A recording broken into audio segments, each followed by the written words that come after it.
L'Assemblée générale des Nations unies s'est passée de la manière dont on l'avait prévu, c'est-à-dire que le président Obama a commencé par faire un long discours en expliquant le bien, le mal, l'exemple des États-Unis que le monde entier doit suivre. Ça a duré 40 minutes. Au passage, il en a profité pour attaquer la Syrie, mais sans fermer aucune porte, puisqu'il savait qu'après lui, le Chinois Xi et le Russe Poutine allaient lui proposer une solution pour la Syrie.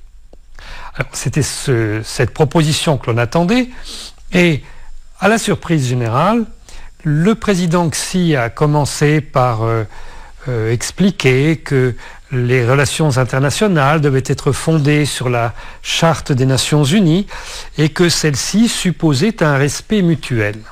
Puis le président Poutine est intervenu de manière extrêmement acerbe, acide, contre ce qu'avait dit le président Obama, en soulignant que celui-ci avait utilisé des grands mots, en fait, mais qu'il n'appliquait strictement aucune des recommandations qu'il venait d'énoncer si longuement.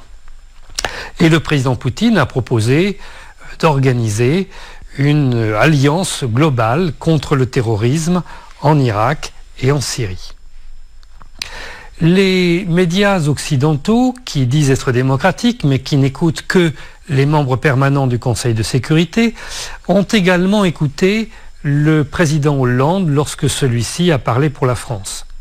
Là, sans surprise, le président Hollande s'est livré à une attaque totalement outrancière, mensongère contre la Syrie, allant jusqu'à truquer les chiffres. Par exemple, il expliquait qu'il y avait 8 millions de réfugiés syriens à l'étranger, enfin des choses complètement aberrantes. Il y a 3 ans, j'étais à cette même tribune et je m'adressais à vous. Il y avait déjà 30 000 victimes du drame syrien. Il y en a aujourd'hui 250 000. 12 000 enfants sont morts, victimes du régime. Mais ce qui est le plus surprenant dans l'intervention française, c'est que pour la première fois depuis la fin de la Seconde Guerre mondiale, un dirigeant politique français a publiquement mis en cause à la tribune des Nations Unies la capacité d'un chef d'État légitimement élu, le président Bachar el-Assad, qui était élu par une majorité du corps électoral, bien que beaucoup d'électeurs aient été empêchés de participer à cette consultation. Donc le président Hollande a mis en cause le suffrage universel en Syrie. Je veux dire que pour moi, c'est une grande surprise de constater non pas la dérive personnelle colonialiste de François Hollande, je l'avais signalé dès son élection, et l'hommage qu'il avait rendu au grand colonisateur Jules Ferry, mais de constater que personne en France ne se rebelle contre cette dérive du pouvoir.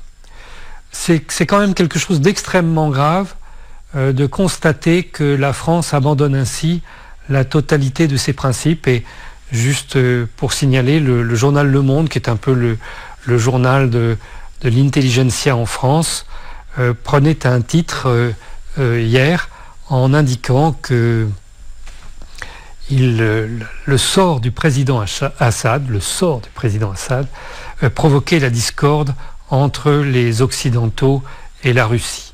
Alors, je ne pense pas qu'une élection au suffrage universel puisse provoquer la discorde. Je pense que le problème est tout à fait ailleurs et que cette manière de chasser un homme et de le rendre responsable des appétits de l'Occident, tout cela est profondément ridicule et dommageable à l'image même de l'Occident.